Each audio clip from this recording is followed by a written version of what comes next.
역대상 15장 25절에서 29절까지의 말씀입니다. 오늘 말씀은 언약궤가 예루살렘에 도착하는 장면을 전체적으로 보여주고 있습니다.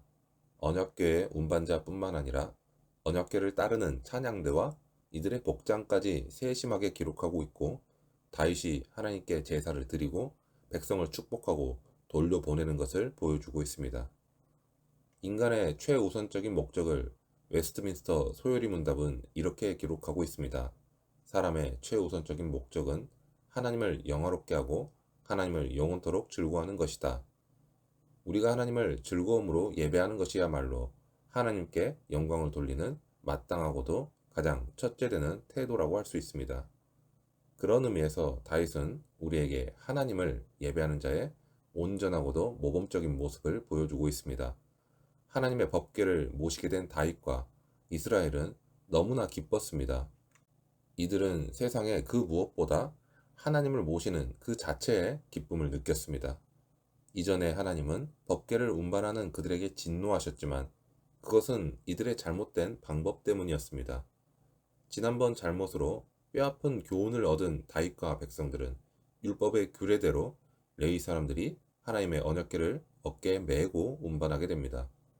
처음에 얼마나 긴장을 했을지 그것은 잘 모르지만 몇 걸음을 지나도 아무런 재앙이 발생하지 않는 것을 놓고 이들이 얼마나 안도했고 얼마나 감사함은 마음을 가졌고 그렇게 하나님께 제사를 드렸는지 우리는 짐작해 볼 수 있습니다. 하나님의 말씀대로 순종하면 문제가 없습니다. 우리는 하나님의 뜻을 분별하기 위해 애써야 합니다. 우사가 운이 없어서 죽음을 당한 것이 아닙니다. 재앙의 원인은 하나님께 있는 것이 아니라 우리의 죄악된 행위에 있는 것입니다. 그렇기 때문에 언제나 하나님의 뜻을 바르게 분별해야 합니다. 그런데 하나님의 법궤가 예루살렘 성으로 들어올 때 한 사람은 기쁘지 않았습니다. 다윗은 하나님의 언약궤를 모시면서 백성과 함께 격이 없이 춤을 추고 뛰어놀았습니다. 하나님을 사모하는 열정이 너무나 컸기 때문입니다. 하지만 다윗의 아내 미갈은 언약궤를 모셔오는 기쁨에 동참하지 않았습니다. 그녀에게는 하나님의 영광을 사모하는 기쁨이 없었습니다.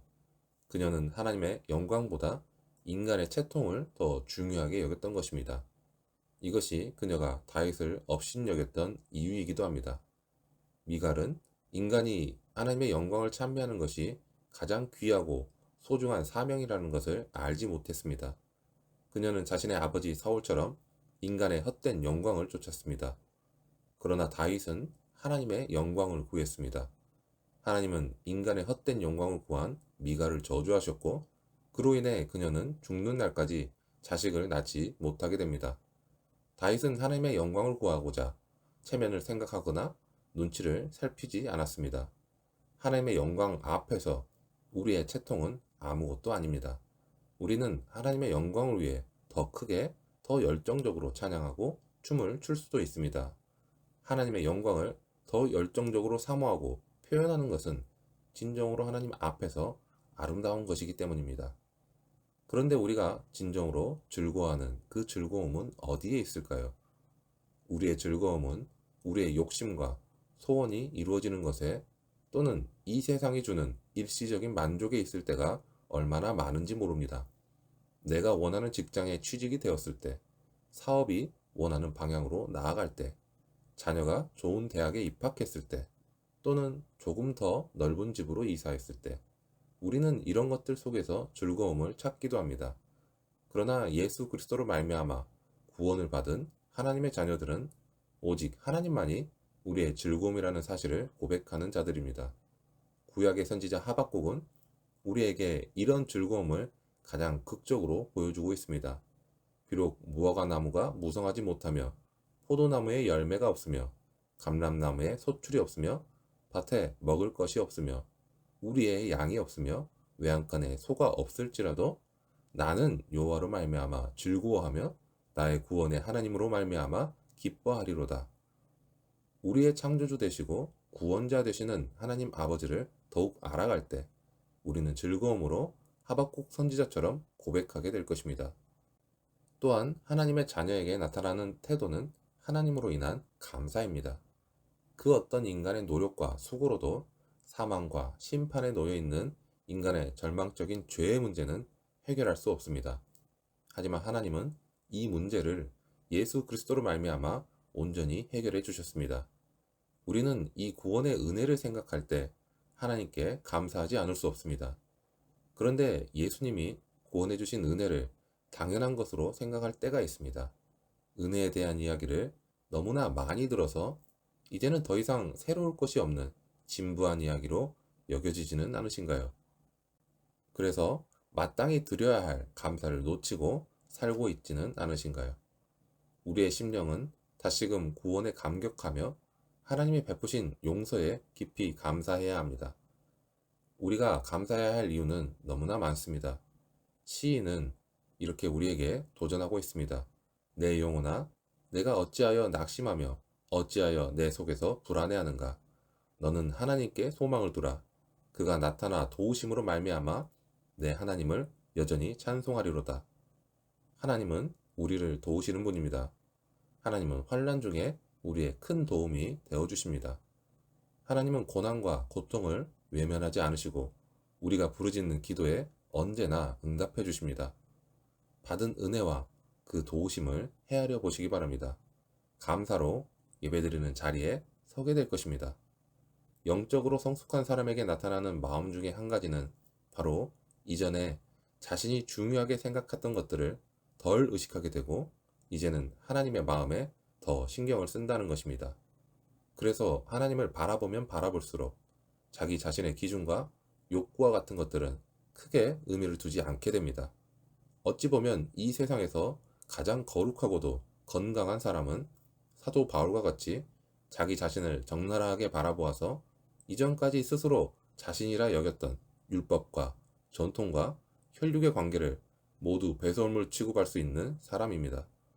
언약궤가 입성하는 그 자리에 있던 다윗과 그를 사랑하던 사람들은 후에 하나님의 언약궤가 들어올 때 마음껏 춤추며 기쁨을 표현했던 자신들을 다시금 떠올리며 그 기쁨을 추억했을 것입니다.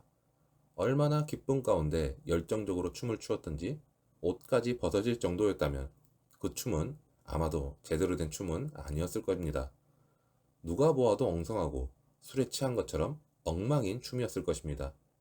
그렇다고 해서 미갈처럼 누구 하나 다윗을 향해서 비웃거나 손가락질하지는 않았을 것입니다. 다윗이 사랑하는 하나님을 그들 모두도 진정으로 사랑했기 때문입니다. 예배에 해당하는 히브리어 가운데 하나는 더없이 어리석은이라는 의미의 할랄이라는 단어가 있습니다. 어떤 의미에서 보면 예배만큼 어리석은 행동은 없을 것입니다. 보이지도 않는 존재에게 찬양을 하며 어떠한 이미지조차 없는 존재를 향해서 엎드려 경배하는 것이 우리의 예배이기 때문입니다. 모르는 사람들이 보면 정말로 어리석은 것이 하나님을 믿고 하나님을 예배하는 것이지만 하지만 정말로 어리석은 사람은 믿음을 받은 우리가 아닌 수많은 경로를 통해서 하나님의 손길을 받았지만 아무것도 알지 못하는 사람들이 오히려 더 어리석은 것은 아닐까. 그들이야말로 정말로 불쌍한 사람들이 아닐까 하는 생각을 해봅니다. 인간적인 감상으로는 그들이 불쌍하게 느껴지기는 합니다. 하지만 하나님께서는 다윗의 기쁨과 감사는 받으셨지만 그것을 알아보지 못하고 손가락질하며 싫어했던 미갈의 마음과 그 태도에는 부정함을 지적하시며 그 마음과 태도에 맞는 결과를 주십니다. 하나님은 하나님을 진정으로 예배하는 사람을 찾으십니다. 우리는 어떻게 하나님께 나아가야 할까요? 세상이 주는 만족과 기쁨에 마음을 빼앗기지 않고 그것을 자기 기준으로 삼지 않고 오직 하나님 한 분만으로 만족하며 살아계신 하나님을 즐거워해야 합니다. 또한 하나님이 주신 구원과 매일매일의 삶에서 그분이 공급하시는 모든 은혜에 감사함으로 예배 드려야 합니다. 하나님을 즐거워하고 하나님께 감사함으로 하나님을 기쁘게 해드리는 예배자가 되시기 바랍니다. 그렇게 다윗과 같이 하나님의 마음에 합한 자로 하나님과 동행하는 우리 모두가 되기를 축원합니다.